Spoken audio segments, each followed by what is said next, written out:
This interview is part of the Riley County Veterans Historical Oral History Project. Today is Wednesday, October the 15th, 2003. The interview is taking place at the Riley County Courthouse Plaza on 4th Street here in Manhattan. And the World War veteran we're interviewing now is Dan Beatty.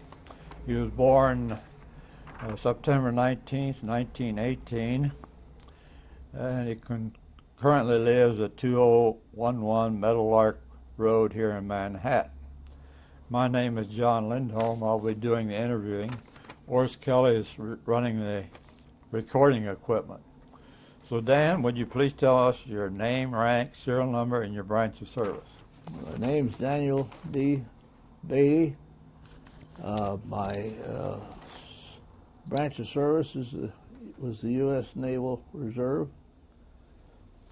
My signal number was 101-581. My Social Security number 503-16166. Mm-hmm. And you were born in Elrod, South Dakota. South Dakota, and that is not where you grew up. I understand. No, I grew up in a little town just west of Rapid City, which is now on I-90, Piedmont.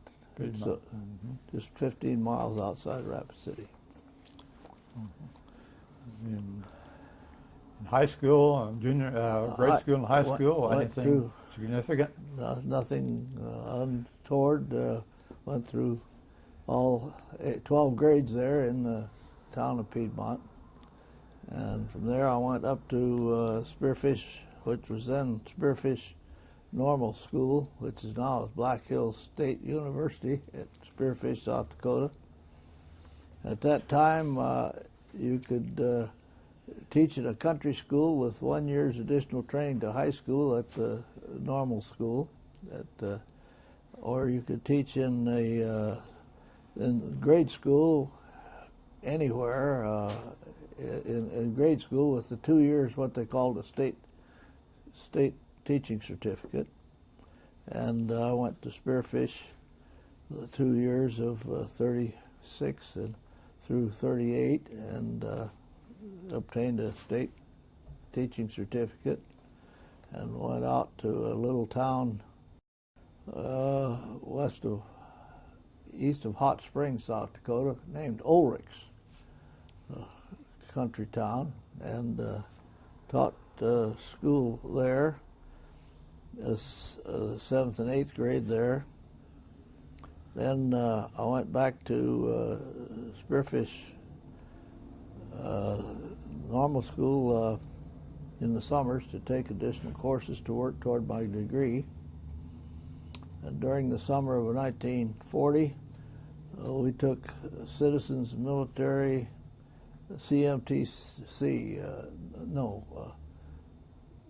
the flying program that they had at that time, where you get a private pilot's license sponsored by the federal government. I can't remember the Civil Air Patrol. Could have been, I don't know. Citizens flight training, anyway. Got private pilot's license in 1940, and during that, and I was working there on the campus. Then we read in the Life magazine where the government or the Navy was looking for college kids that had at least 2 years of college or a degree to join what they called a V7 program. It had been opened up, and not much publicity had been obtained or around until it came out in the Life magazine, showing pictures of the cadets, midshipmen, attending V7, and they were mostly from the eastern schools that gotten the word first. And so I went to enroll in that on my birthday on September 19th, 1940. 1940, and took a indoctrination cruise on one of the old World War I battleships. Where was this located? Down down off of, and so we took 6 weeks of apprentice seaman without pay on the battleship. And about half of us that started as apprentice seamen originally, until we got through midshipman school, about half of them left, or was flunked out, or something happened to them, because on the battleship, if anybody lost their publications that they'd issued to us to study out of, they were restricted but not secret, or if you went to sleep on watch, or if you couldn't pass the physical when you got through, that was the end of it. And some of them said, "If this is the Navy, I don't want any more of it." and then we went on to midshipman school. After an interim, you had to wait till the next was open, and the midshipman schools were at Northwestern University was in Chicago for this program, and the other one was on the Prairie State, an old ship that is tied up in New York Harbor, where they ran the engineering. Those midshipmen that were going to be engineers, and so they went to Prairie State in New York, and this old ship that was tied up to the dock. And we took over the dormitory for the medical school they just built in Chicago, and the Navy took that over, and that was pretty good quarters. And then they had another old building that they'd taken over, an old hotel or something. So we had two buildings that housed the midshipmen and had classes there on the medical campus in Chicago for the Northwestern University. After that, we were assigned to orders to whatever. My orders were to go to San Francisco and take an additional 6 weeks course in convoy on convoy sailing of convoy control from naval ships that would lead the merchant ship convoys. And so we took additional 6 weeks on that. Then I received orders to the USS AP-1, the USS Henderson. It was an old World War II ship that had reciprocating engines in it, and its top speed would be about 12 knots.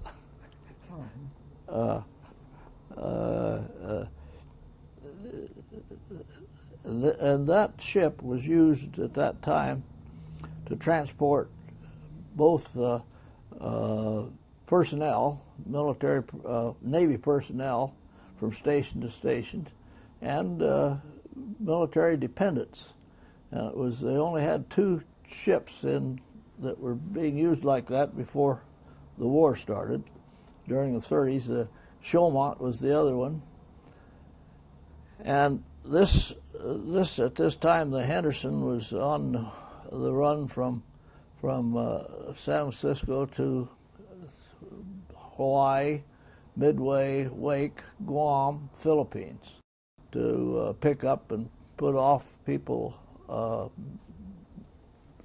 or sailors or officers or nurses or whatever. But and what year was this about? This was in 1940. Still 40, 1941. 1941. And this was interesting. I kept a diary of that first trip until the war started, and I have in the end of my diary, we were required by regulations to discontinue all diaries during the duration of the war.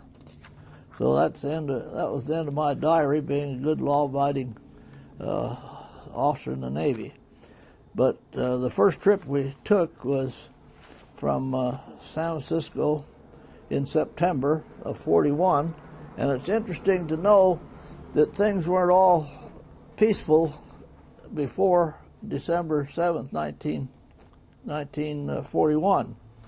Our trip was to go from San Francisco with naval personnel and dependents, naval nurses, to Hawaii, and then from Hawaii we went to Midway. How we found it, I don't know, but we did, and the wake was even smaller, and then on to Guam, and then to the Philippines. And what was interesting is when we left Pearl Harbor for the part of the trip onto the Pacific, they gave us an escort. They gave us a cruiser. The Omaha cruiser went with us, that was kind of very interesting, all the way to the Philippines. And we stopped and put people on, took people off at the Midway Wake in Guam and the Philippines. And then when we get to the Philippines, we're supposed to go on up to Qinhuangdao, China, where we had the 4th Marine Division, if you probably remember that. No, I don't. But they were up at Qinhuangdao. The Japanese controlled the coast line of China along there. But Qinhuangdao, I think, was where they had mining. And both England and the United States, I think, had mining interests. And the Japanese hadn't been willing to take those over as such, even though they were occupying the east coast of China. And so when we left the Philippines to go on up to Qinhuangdao to take supplies up to the Marines that were stationed there, they didn't give us our escort, our cruiser escort.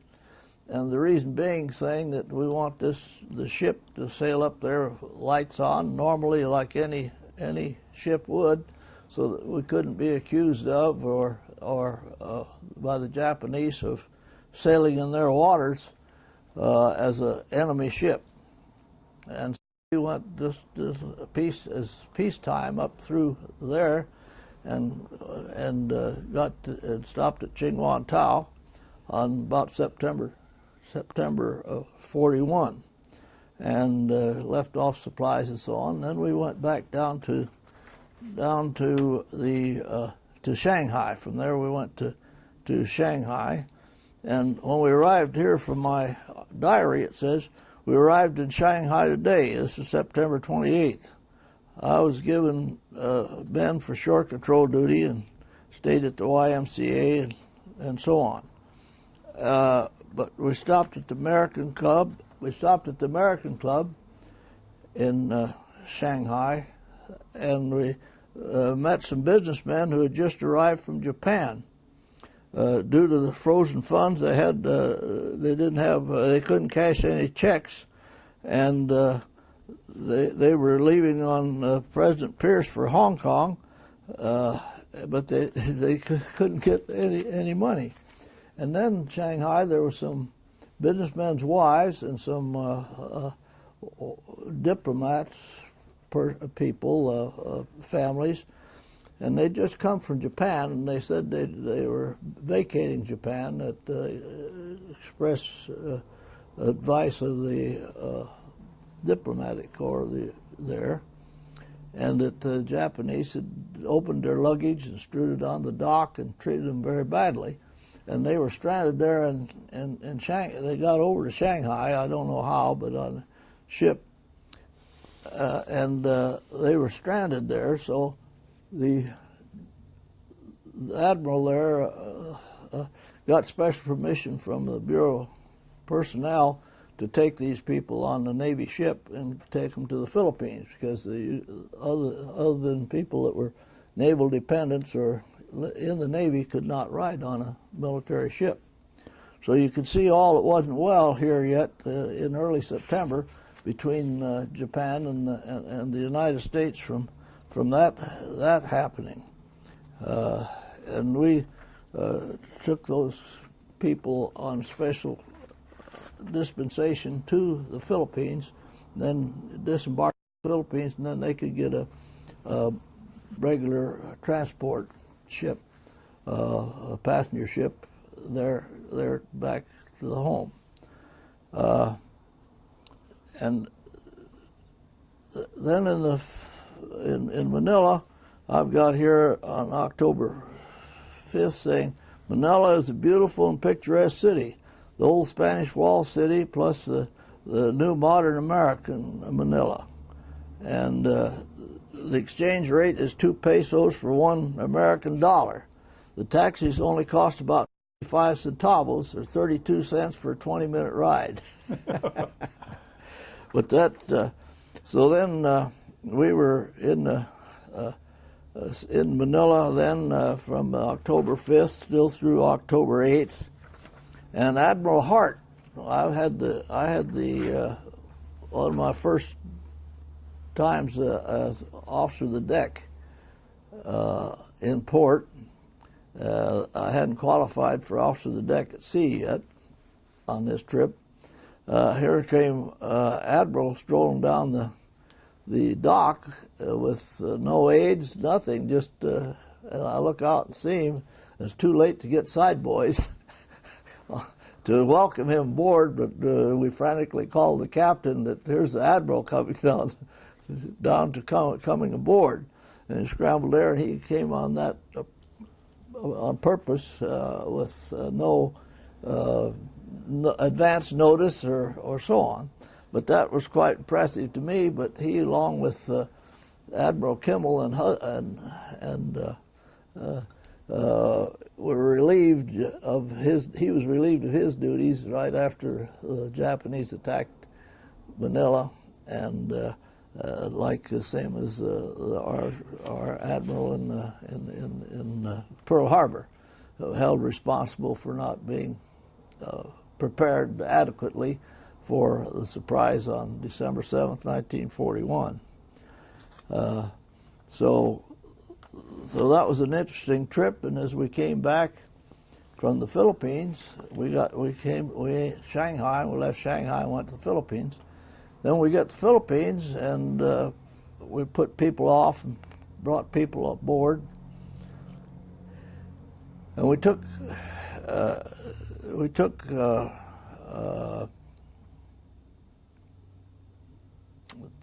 lot of naval dependents home with us at the time. But we had the cruiser Astoria. Now we have a cruiser, and this is pretty extraordinary on a ship being escorted, but with carrying passengers and so on. But we had a ship with Astoria escorting us, and this time they said that they wanted us to run a darkened ship. So here we were, here in October, running from the Philippines back to Pearl Harbor with a cruiser escort and darkening ship, and taking those type of precautions and that just is to give a feeling that there was a lot of tenseness between the United States and Japan. And so then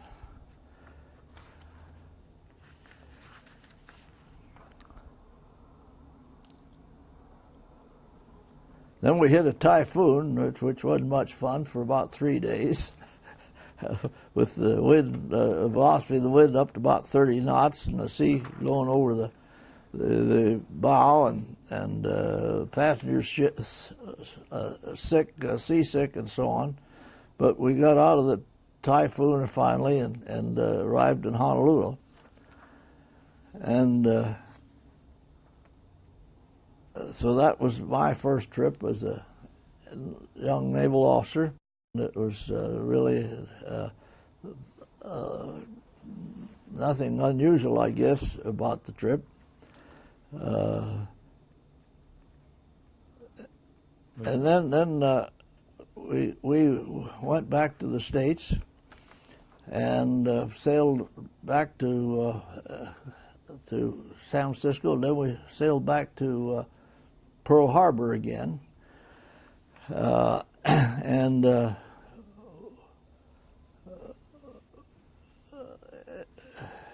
and the next time we sailed, we left on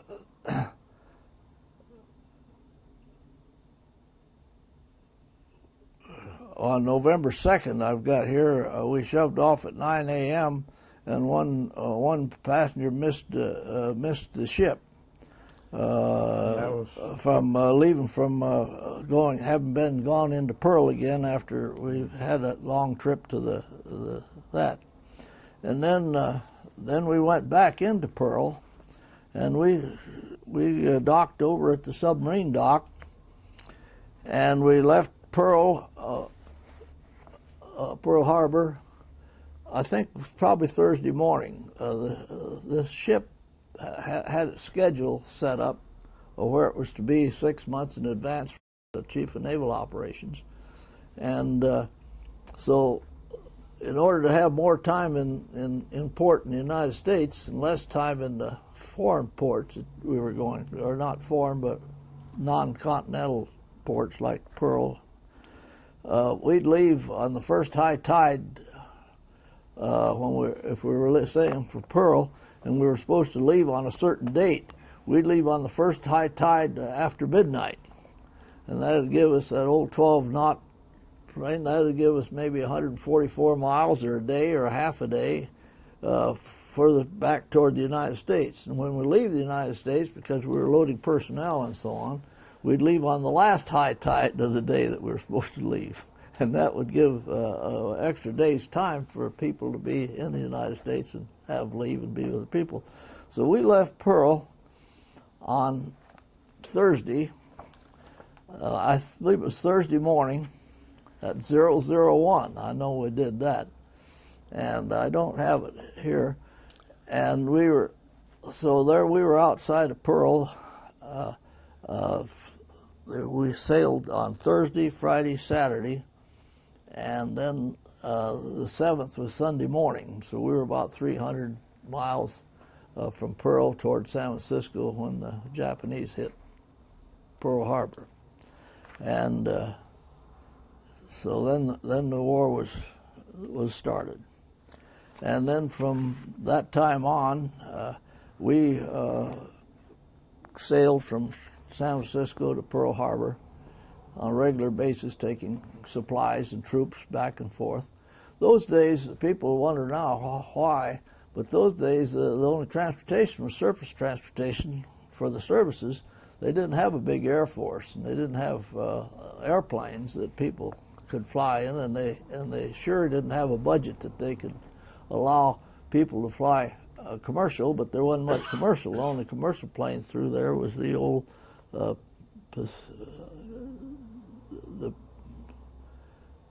Pan Am, I think it was. Flew there. Flew a seaplane. Yes.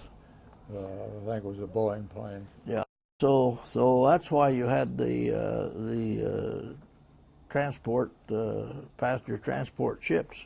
The Navy did, and that's the way they got their people from one station to another, and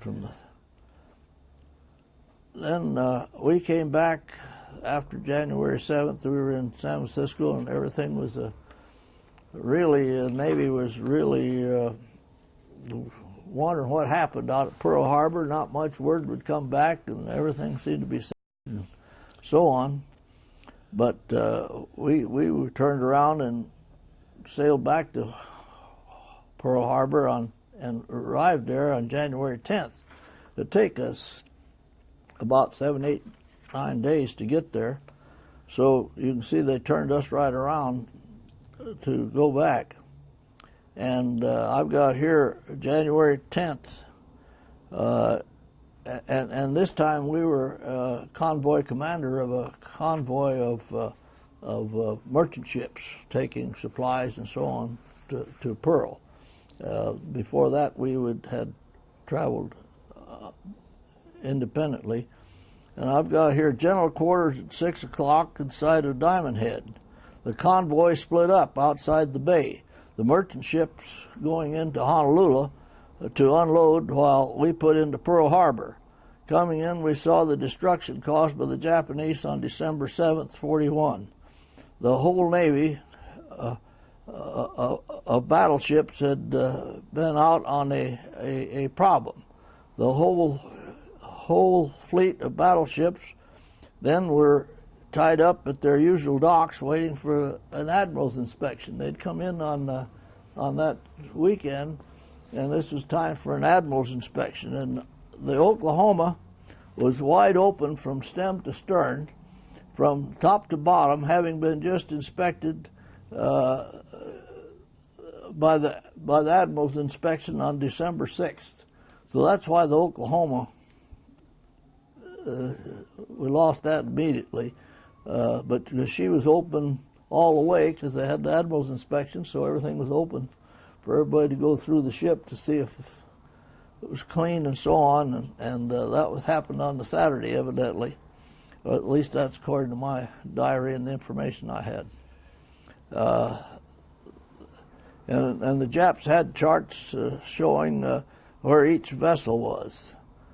Pennsylvania had moved forward into dry dock, and the Lexington, our carrier, had messed up its schedule and was not in Pearl yet. They'd been, everybody was coming in, so that we didn't lose our aircraft carriers. They were out in maneuvers and they hadn't arrived back in Pearl, and they were had been scheduled. The exercise being over, and they would be in Pearl, from my understanding I had. And so I've got here. I don't know where I got all this good information, but the attack came in on Sunday morning after a Saturday payday, and only the ammunition at the guns was in the ready boxes.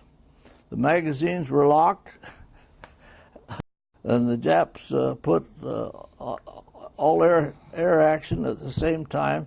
The planes bombed the battleships. The Nevada was beached and bombed after getting in the way of the Utah, and the Ogallala was sunk. The Oklahoma was torpedoed and sunk in 7 minutes. This is in my diary. This isn't official information, but it's information as I have it.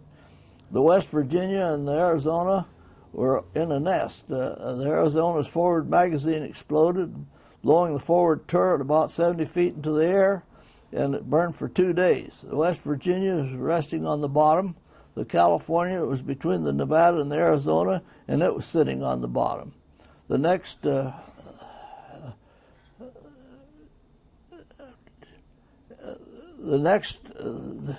nest sank after 2 days with 5 torpedoes. The Arizona sank in 2 days with 5 torpedo holes in her.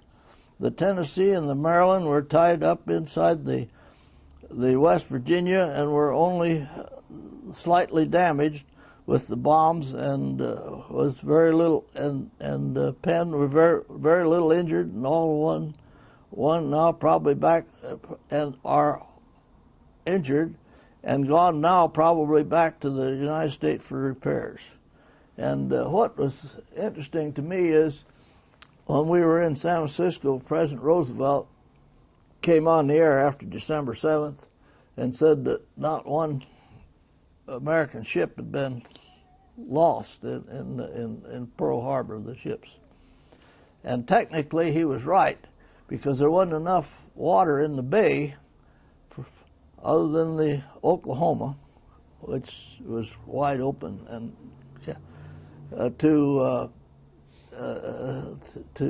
for a ship to really sink out of sight.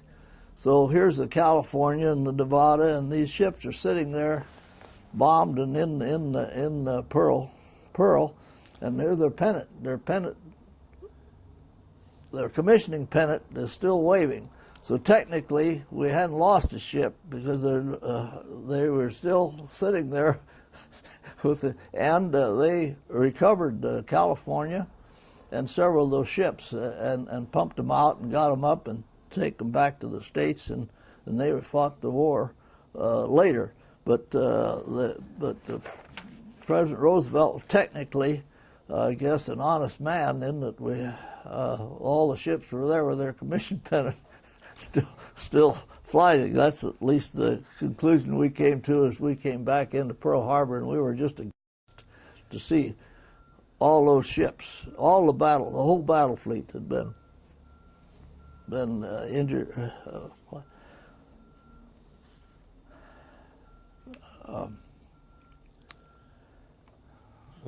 But that was a real shock to us when we did that. And then from there on, we were on the pineapple run back and forth from San Francisco to Pearl Harbor, carrying supplies and so on, until in 1943, 42 and 43, they sent us to down to the South Pacific to take.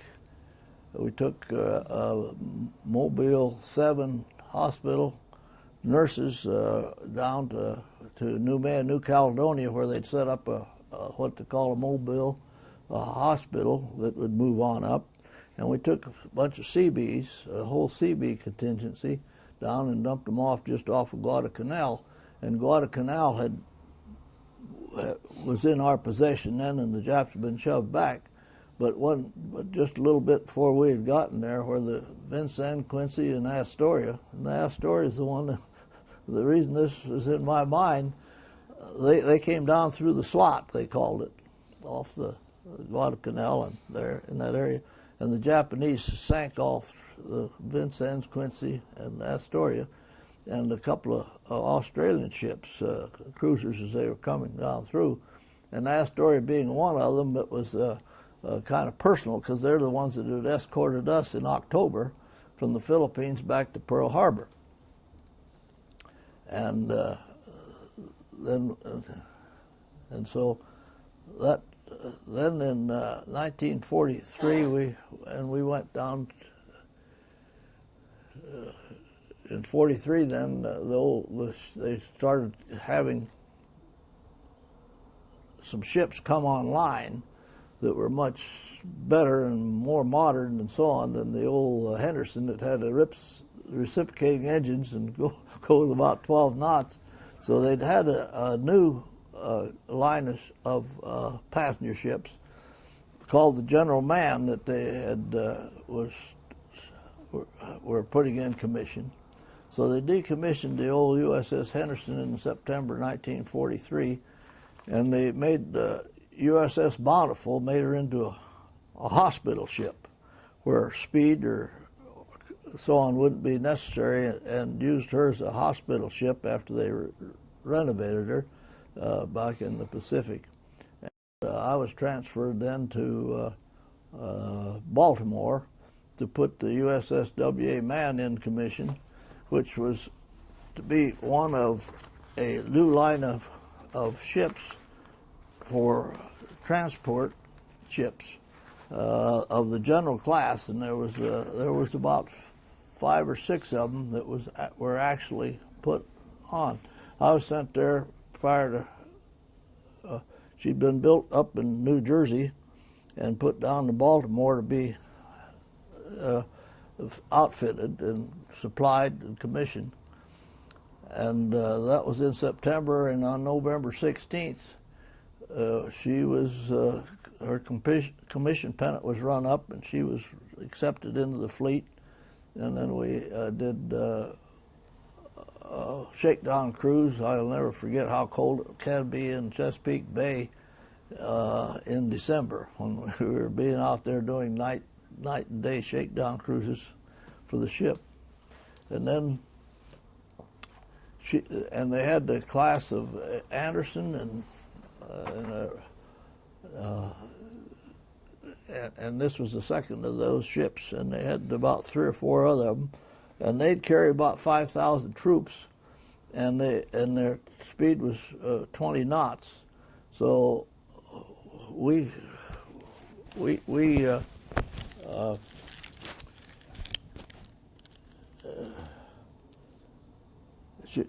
were commissioned then on the 16th, and on December 29th we left Newport News and arrived in Casablanca on January 5th, 1944. And I think that I can't remember about the and now arrived there in January 7th, 44. And if you remember the year before, on January 14th, I just jotted this down special, I looked it up, 1943 was when the Casablanca Conference had taken place with the Russian, Soviet, and Churchill and President and Marshall. And I think it was at the Casablanca Conference that they decided that Eisenhower, who was at that time was director of North Africa, would be a shape commander. Wasn't that right, sir? So it was arriving in Casablanca just November, well, anyway, the next January, and with troops. And then in 1944,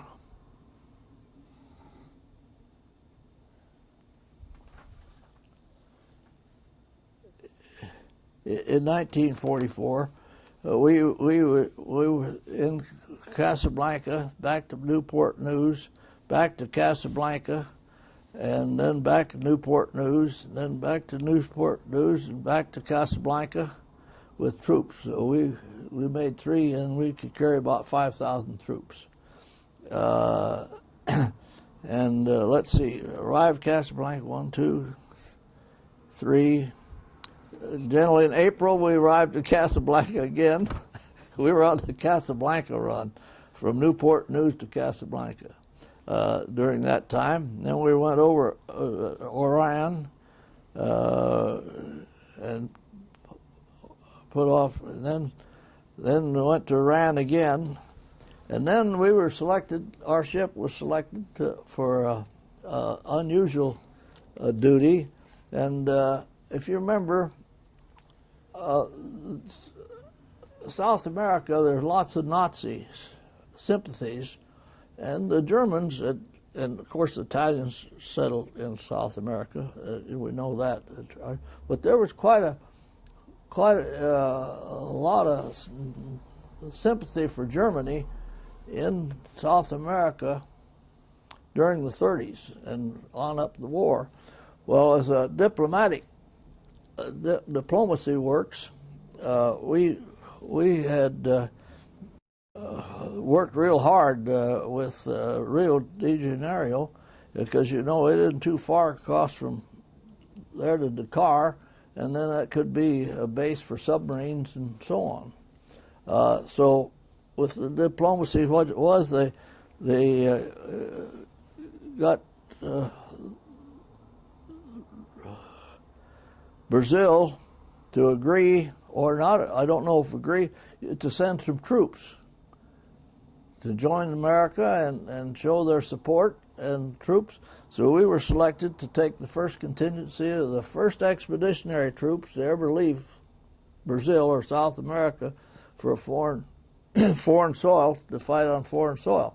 And we were selected to do that. And that got to be quite a diplomatic deal.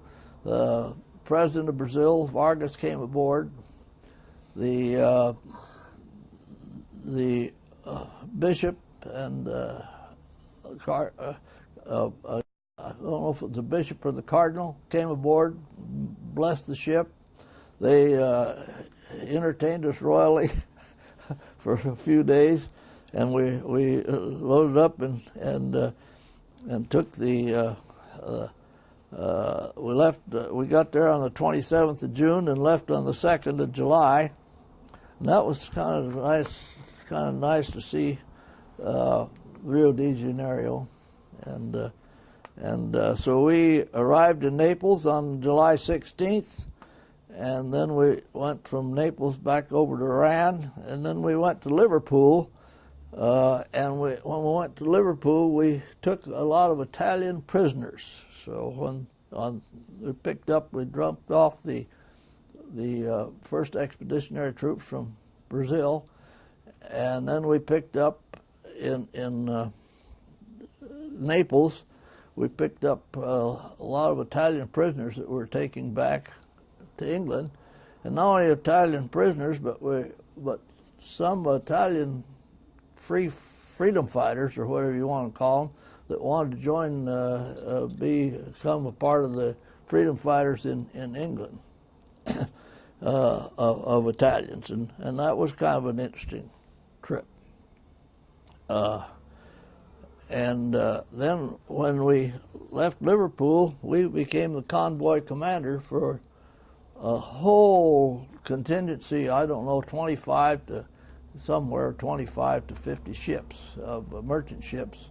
And that's kind of interesting to try to keep them all in sight and in line, and when you're running zigzagging and slowly.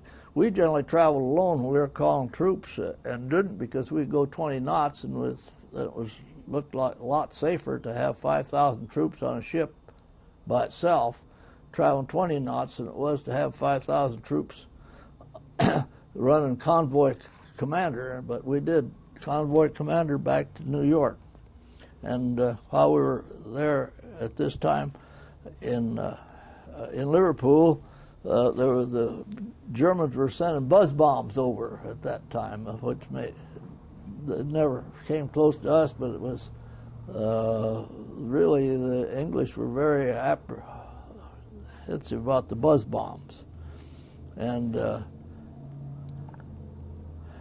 then we went to Rio de Janeiro in September, and picked up the balance of their expeditionary forces, and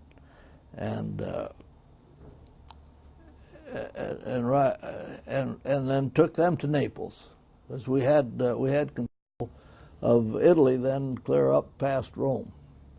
The United States did, and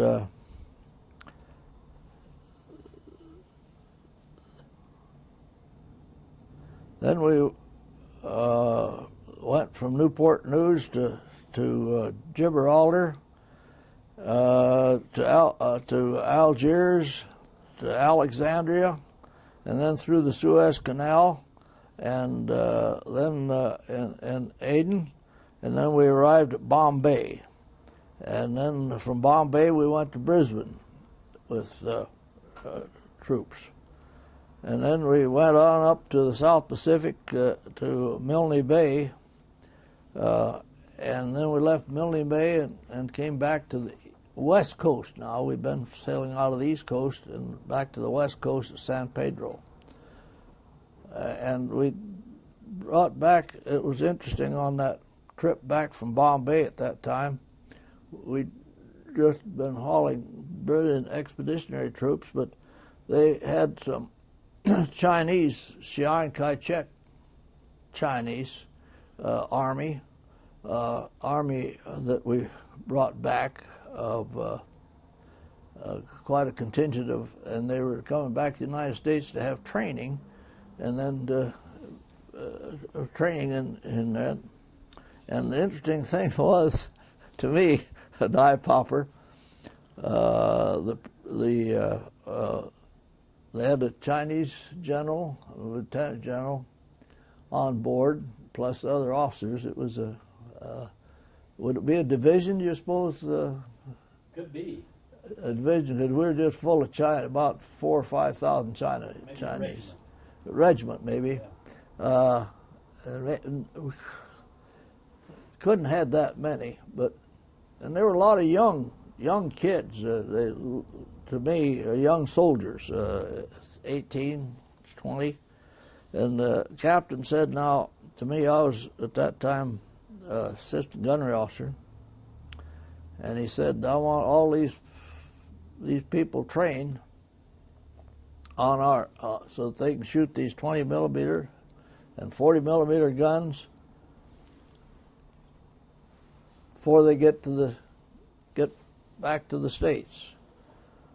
And here these Chinese, they speak Chinese and we speak American, but we're able to get about one out of every 10 or 12 that could speak some English.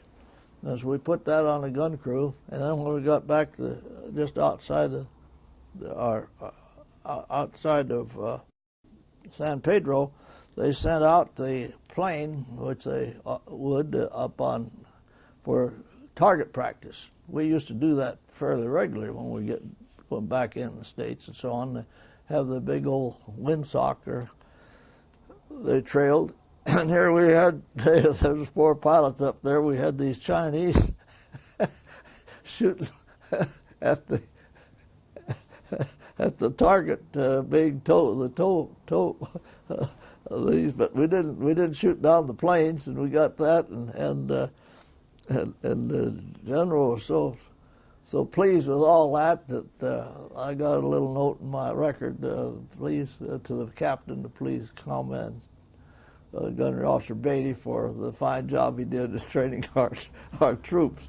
But another incident that was interesting to me on it, we had darkened ship, and we were strict in darkened ship, of course, and one of these Chinese troops went out on deck and lighted up a cigarette in the match, and of course the master-at-arms, that's policeman for the Navy and on a ship. Immediately they grabbed him and put him in the brig overnight. Well, then the next day, anybody that's charged with something, the captain holds what we call captain's mast, but it's a one-man court. You probably have something similar to that in the Army. And so the court was scheduled, the captain's court. And of course, the Army general was notified what was going on and asked to appear there at the court as the captain's court. And so the captain and the master-at-arms took him up and said, this is the prosecutor. In effect, this chap was out on deck. He lighted a match and violated our darkened ship, and which so on. So the captain asked to talk a little. So then when they got through getting all the facts of the case, the captain looked to the general. He said, "General, what would you recommend punishment that we give this person?" Ordinarily on our ship, if somebody did that, it'd be 3 days for bread and water in the brig, and for that type of thing, and that'd been it. And the general said, "Shoot him."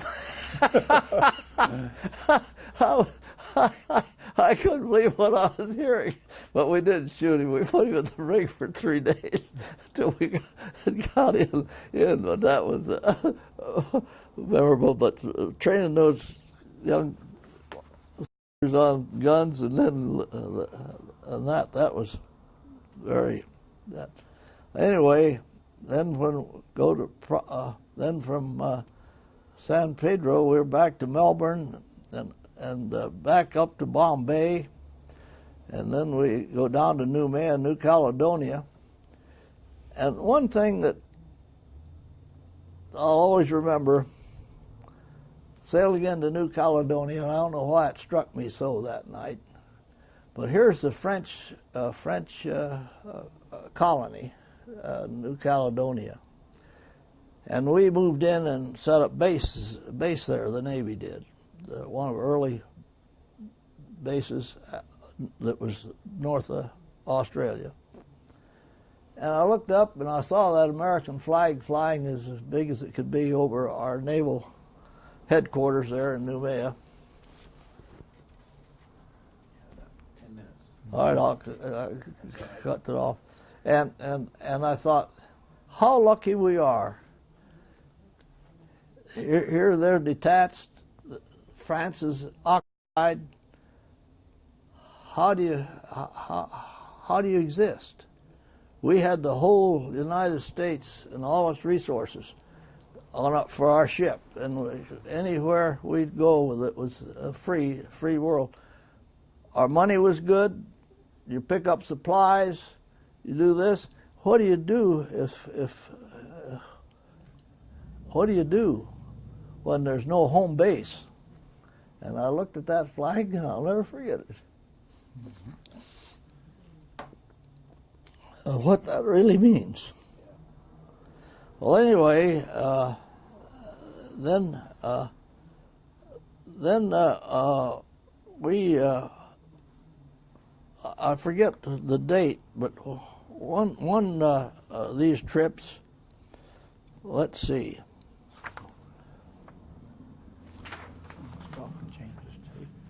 It'd be about It, 8 it, minutes. all right. We had an interesting experiment when we were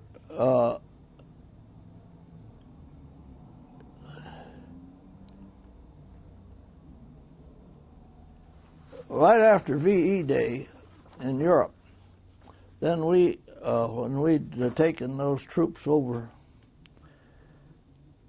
we were asked to pick up 5,000 troops in Marseille, American troops, and they'd fought the war in Europe, and they thought they were going home, and of course everything's secret on where you're going and so on the ships, and none of us ever knows other than what you get from the scuttlebutt where we're going, and so we sailed, and they evidently thought they were going home, New York, but and this was in